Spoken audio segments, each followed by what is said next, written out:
Hello, everybody. Welcome to another edition of the Hot Seat Interview. I, of course, am your host, Leo Brady, film critic for AMovieGuy.com, and I am really excited today to be here with a director who has made some really cool movies. One of them is one of his first films, Dinner in America and Snack Shack. But today we're here to talk about his awesome new romance heist movie. It's called Carolina, Caroline. This is director Adam Rehmeier. Adam, how are you? Good. How about yourself? I'm great, man. This is great to have you here.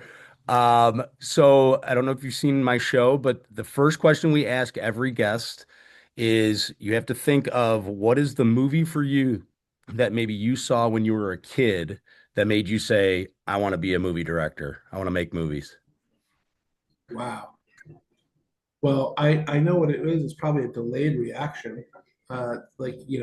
Because I grew up in a very small rural town and we did have a movie theater, the Pioneer 3. If you've seen Snack Shack, it's in the actual movie. That's the Yeah, theater that I went to. right. And it was movies like Kroll and Splash and Raiders of the Lost Ark and Empire Strikes Back, like all Yeah, of the Hollywood movies. yeah. But when I was in college, in the same month, I saw Maya Deren's Meshes of the Afternoon and Eraserhead by David Lynch. Of And course, yeah. those were the actual two movies where I was like, it was kind of like with music. When I got into music, I heard, I thought that music was very technical until I heard Nirvana. And Yeah. when Nirvana came out, I thought, oh wow, maybe this is something that everybody can do because it seemed less complex. And that was what got me into music. And Maya Deren and David Lynch were the two filmmakers that got me into film. David Lynch is a perfect inspiration, and it's something that even you kind of see it with like your first two features. I mean, like now you've made five films. Each one seems to be a very different genre and often shifts unexpectedly in terms of style. Do you have just such broad tastes in movies that you like to keep changing it up for your audiences that you're never doing something the same? I like to walk a tightrope when I work, and I Yeah. think that it's really fun to integrate a mashup into the same film. I Yeah. see that in my work as a main theme. Yeah. A film is it's going one way, and then it takes a turn. I like to drop the floor out from the audience and see what happens. It's a risk, but Yeah. I think with my team that I have, I think we execute it well. So it's always a goal for me, at least right now in the work that I'm doing. I really like to mash up genres and see if I can pull it off. Yeah. Yeah, when you do, I mean, like your first few films, The Bunny Game and Jonas, like they come out very low budget independent films, but then all of a sudden you have this breakout with Dinner in America, which I believe you made it before the pandemic, I did. I and then did. and then it released during the pandemic, Yeah. but then it had legs after the pandemic, which is like just Crazy things. yeah, it's like so Yeah. unheard of. But the way it became a cult classic, the way that that movie sort of became what it became, was that the type of reaction you knew that audiences could have with it, or were you just We like, knew we knew ahead of time, but yeah, the we were so many distributors didn't want to take a chance on the film because they thought that it would rub the very audience we knew would respond to it. So yeah, it's a really a bizarre thing to think that because our audience knows the difference. They know when people are punching down and when they're absolute hero status like Patty and Simon in that yeah, the audience is much smarter than distributors, right. much smarter, you know? Yeah, I mean, like you guys seem to that movie specifically had its finger on the pulse of like independent cinema, what audiences were going to like art house, theaters, Yeah. and and Dinner in America was this combination of like satire of suburbia Yeah. and punk rock as well. Yeah. And so I think like it really did tap into something. but well, what's funny about like that movie, it's like you make that movie, John Waters is praising it, and Right. it's like everybody's talking about it. But then you follow it up with Snack Shack, which is like your coming of age, your own life story kind of Yeah. tale comedy. Was that was after the success of Dinner in America, were you like, okay, now's the time where I have to make Snack Shack? Well, it's twofold Yeah. because I think that Dinner in America, because of sort of the comedic, Yeah. agility that that film has, and with the crowd, it's absolutely sublime. Yeah. First and foremost, the audience for Dinner in America, the fans of that film are the best cinema fans in the entire world. They Yeah. are the fans that love genre cinema. They love horror movies. They love punk rock. I mean, they're the best fans. Period. Yep. So Yep. I cater to that crowd Yeah. because Yeah. I love them very much. Yeah. Um, it was easy to springboard from Dinner in America to Snack Shack because people could see those comedic elements and they would say, oh, I understand what Adam could do, Yeah. how it's framed in this other way. So I don't think they expected, like sort of the way that that floor drops out in Yeah. the movie too, because it does in a massive way. So Yeah. that was really fun to design. And I mean, at the expense, I mean, I lost a very close friend to me when this is all a true story. That film's a true story. So Right. Right. the question was well that's the answer to that because it helped because it was also a comedy. I Yeah. think the business wants to pigeonhole filmmakers and put them in a box, and I'm not willing to do that at all with my work.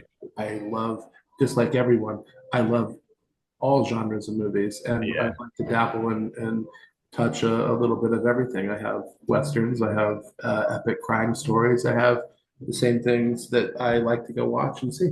Yeah. Yeah. Yeah. I mean, and it's like, honestly, like you were saying, in order for them to not pigeonhole you, there was never a better time. You know what I mean? Like Snack Shack could have come out at any time for you. It wouldn't have mattered. And it was Yeah, just, yeah. you know, It was just easier for me to get it up and going because I had Dinner in America under my yeah. belt, and they were like, okay, I think this guy understands comedy, Yeah. but Yeah. Yeah. I understand drama and I understand horror and I understand other things too. Yeah. Yeah.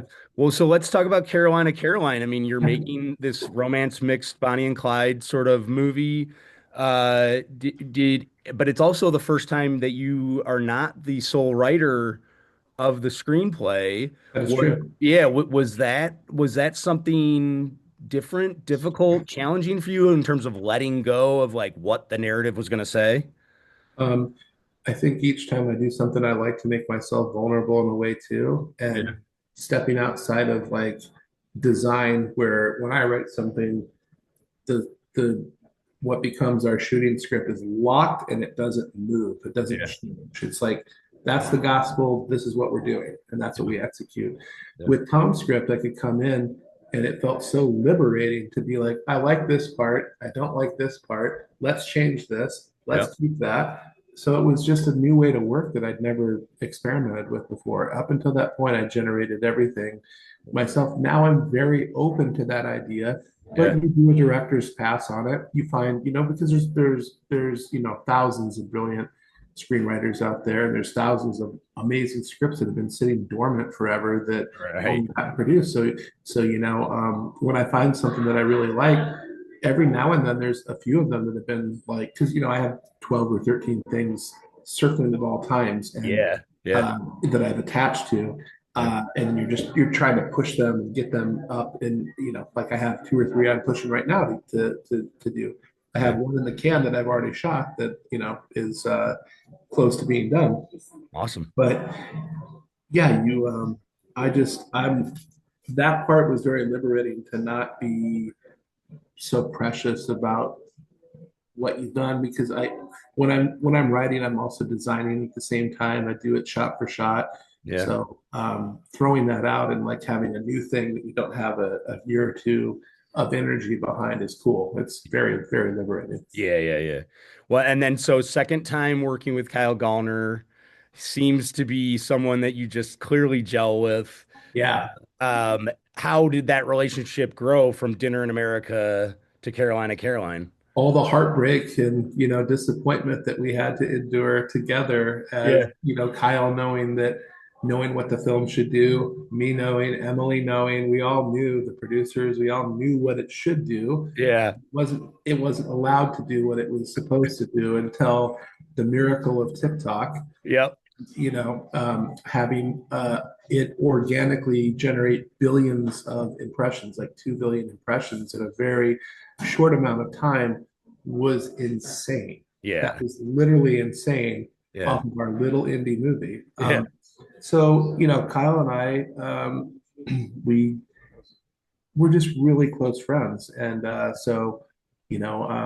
know the kinds of projects he's looking for, what his ambitions are, and he was just a shoe in for this movie because I knew from the time that I read the first draft of it, I was like, I see Kyle in this position now. I just have to convince everybody else to be Right.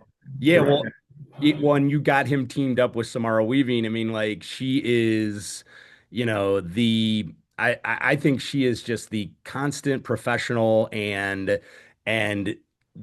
getting attached to like genre films for all the right reasons. It's not just because she's this great actor, but like she's been doing it with Joe Lynch and with you and like so what made you say, okay, yes, she is my Caroline because she can stretch this far and be that person. I don't think she'd had a shot like Caroline. I hadn't Yeah, seen her in something like that, And my first movie that I really noticed her in was Ready or Not, which I absolutely loved her in. right. And and had seen other things with her in it, and I thought that Caroline was like a departure from a lot of those types of movies and a Yeah, chance to do something new that it might excite her, and it really did when she read the script and we met together. We had breakfast together in LA. She was super excited about the opportunity, and I talked to the producers right after that meeting. I was like, she's just very grounded. She's very real. She's very funny too. I'm like, yeah, there's an opportunity for her to have some. She's quick. She's super quick. So I thought, oh, yeah, this is a really good opportunity to have like a really grounded Caroline that just feels like an every girl. Like yeah. I really think that she plays it in that way, and so a lot of women see themselves in her. Yeah.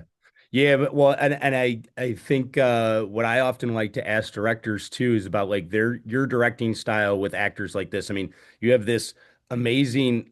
I saw the film as part of the Chicago Critics Film Festival here in Chicago, and I saw the film and I left it saying, "Oh, I think Kyra Sedgwick should be getting a Best Supporting Actor award for this because she's only got one scene and it's like the craziest scene It I've is, seen yeah, of acting this year." yeah. And so for your directing style, for you, is it just like hand them the scripts, give them the freedom to do what they want to do with the roles, or are you hands-on at all in terms of I'm more hands off than hands on, yeah. but not too. Yeah. It's an energy field that you create in that space with them. So, Yeah. for instance, with prior to, we do a lot of talking. Not a we don't go. I never do anything with the script. We don't sit and do line readings or anything like that. I actually hate that and don't want to hear anything until the day that we're doing it. So Right. the two things that I ask actors is that they know their lines inside and out, and that they come ready to play with a positive attitude. That's Yeah. it. Those are the two requirements. And so I work with the same crew. Yeah. Everybody knows each other. Everybody makes it super comfortable for everybody else that's new. Yeah. Um, we are all, it's a 50-50 men and women.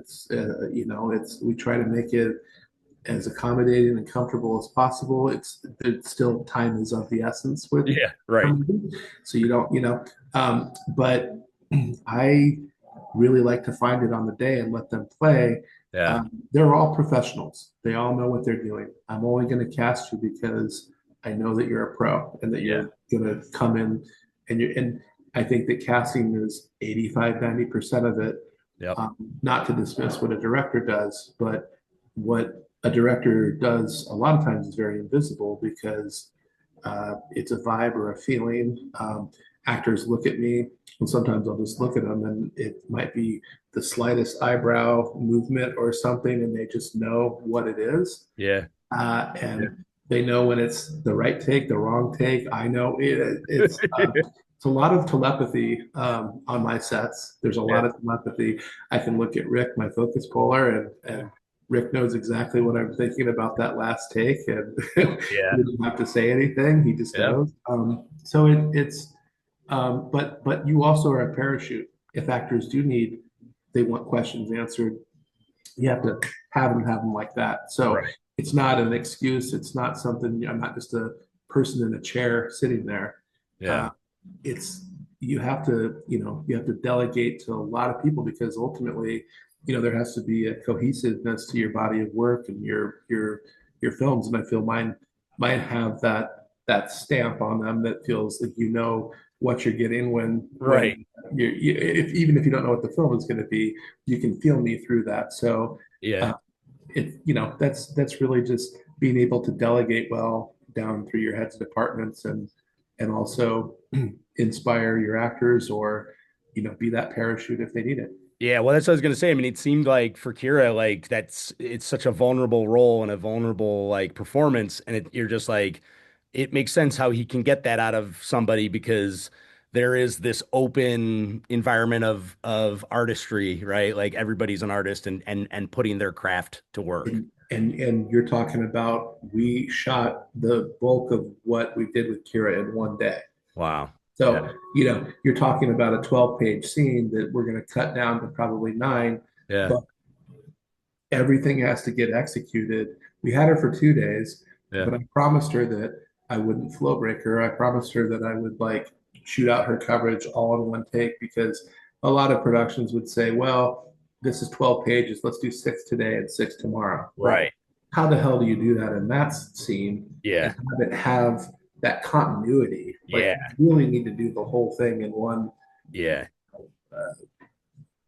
one squirt. Yeah. One You shot. Yeah. yeah, Yeah. you can't just like circle back the next day or like do half the coverage after lunch. It doesn't feel Right. right. So Right.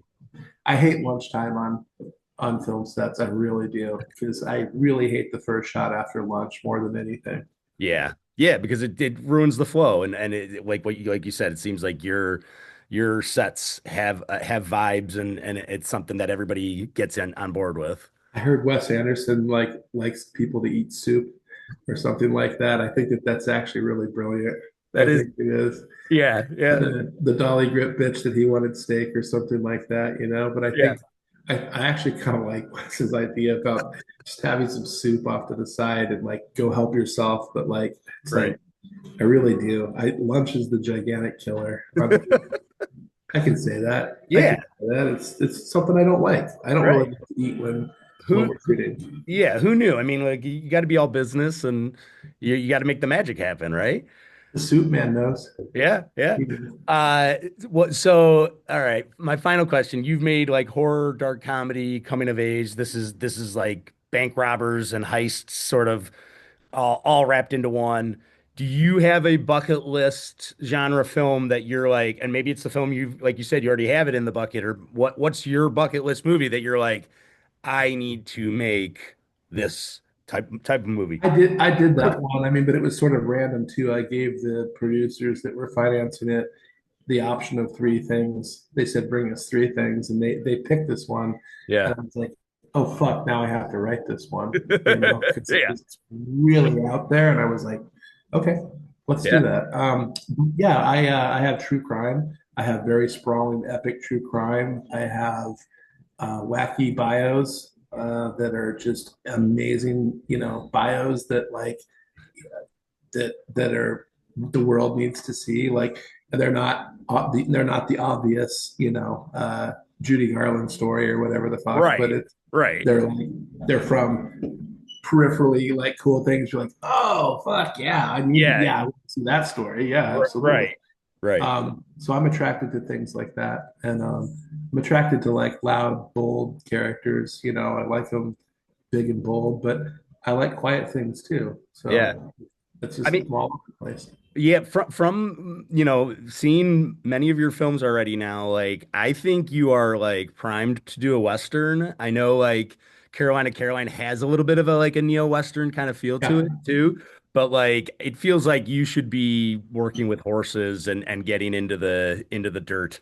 You should dig a little from screen like a few years ago because the film that I was supposed to do before dinner was called Save a Bullet for Me and is absolutely a survival horror western. Like Yeah, it's two guys trapped in a gulch surrounded by an Indian war party. It's like the raid. They're yeah, fighting their way out. It's batshit crazy. So amazing, amazing. and no one's gonna make it. So Yeah. there you go. Well, let's cross our fingers for the Yeah, future. script's already done. Yeah. It's long option. I've made some good money off the options, but it's never Yeah, been produced. yeah, So yeah, yeah.